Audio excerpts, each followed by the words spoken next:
Good morning, Larry. Hey, good morning, guys. How are you? Morning. We're doing great. What do you got for us? Well, normally we have to look way into the future, but right now science fiction's come to us this week. And, with all the crazy bad news out there, you might not have heard about these awesome news that NASA's announced. They had two amazing successes. First was, which usually would be the big story, SpaceX, private company, now is doing delivery missions to the International Space Station from NASA launch pads. Right.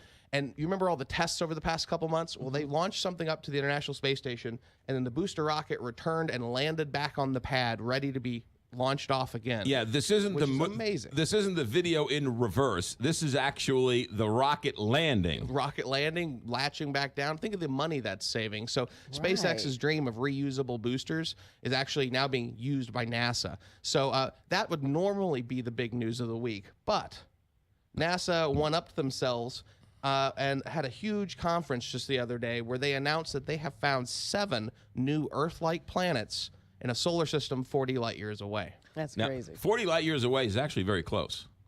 Relatively speaking, as far as the universe, yeah. I mean, 1 light year is about 5.8 trillion miles. Right. It's hard to get your head around how much that is, but again, compared to the rest of the universe, that's actually very, very close. So what was amazing about this is that not only did they find 1 exoplanet, which is a planet around another star, but they found 7, all of which are about the exact same size as Earth. And why is that such a big deal? It's the same size. Because similar, it's going to have similar gravity, similar, in a lot of cases, similar orbit, depending on where they are. And that was what was amazing, too, is that 3 of these 7 exoplanets were within what they call the Goldilocks zone. They were the distance away from the star in which you could have the right temperatures, just like our planet, where they could have liquid water, which is amazing. So once they discovered them in 2016, they discovered 3 of them at that point in time in Chile. They pointed the Spitzer telescope at it, and they actually devoted 21 days of it just staring at this star. Because I get asked this question a lot: how do you know? How did they discover these planets way off? Exactly. Well, and the amazing technologies. How Google. they did it? No, not quite. Google Earth. They had the Spitzer telescope stare right at the star, pointed right at it, and they looked for slight times it dimmed, where basically one of those planets went between the telescope and the star, so passed in front of it essentially.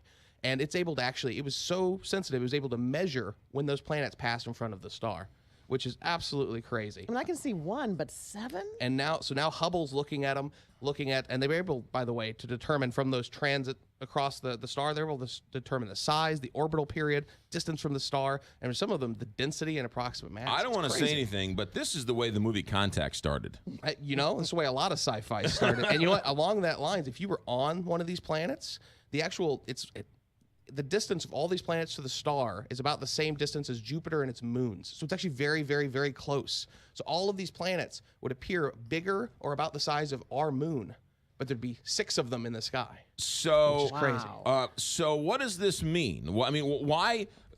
It's 40 light years away. That's pretty close. Why is it taking them this long to find something like this? Well, the universe is very, very vast. Right. 40 light years in any direction. And again, it just now got to the point where we have the technology where we can stare at these stars at such a resolution where we can see these tiny planets moving in front of the stars and be able to determine it. I'm joking, but that's how Contact started, right? I think you're right. Oh, have you seen that movie Contact? No. Yeah. It is one of the best movies ever made. It's a good sci-fi movie. It is. With Jodie Foster? Yeah, Jodie. It is. I mean, I'm not a sci-fi guy. It is so good. Carl Sagan. It is so insanely good. Go rent it this weekend. It is tremendous, and it stands the test of time. It does. It does. It is really does. great. It is much more than a sci-fi movie. It's tremendous. Just a good story. Yeah, good, Larry. Good stuff today. Yeah. 7:56.